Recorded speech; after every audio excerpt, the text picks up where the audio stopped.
দ্বাদশ আন্তর্জাতিক যোগ দিবস উদ্যাপনের অঙ্গ হিসেবেই যোগ বিষয়ক জাতীয় কর্মশালা আয়োজিত হল শিলচরে। যৌথভাবে কর্মশালার আয়োজন করে যোগ সার্টিফিকেশন বোর্ড, আয়ুষ মন্ত্রক দ্বারা স্বীকৃত এবং আইওয়াইএ অনুমোদিত যোগ শিক্ষা প্রতিষ্ঠান নিরাময় স্কুল অব যোগ এডুকেশন আসাম ও গুরুচরণ ইউনিভার্সিটি শিলচর।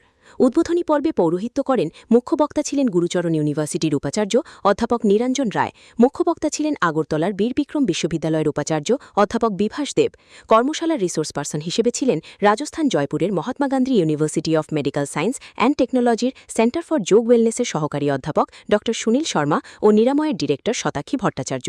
নিরাময়ের এক্সিকিউটিভ কাউন্সিলের চেয়ারম্যান শেখর চক্রবর্তী, জিসি ইউনিভার্সিটির একাডেমিক রেজিস্ট্রার ড Abhijit Nath, dean students welfare ড জয়দীপ পাল, নিরাময়ের মুখ্য সংযোজক যোগাচার্য রাহুল প্রমুখ ছিলেন। সঞ্চালনা করেন ড মনীষা গোস্বামী। পড়ুয়া, রিসার্চ স্কলার সব মিলিয়ে 200-র বেশি প্রশিক্ষার্থী অংশ নেন কর্মশালায়।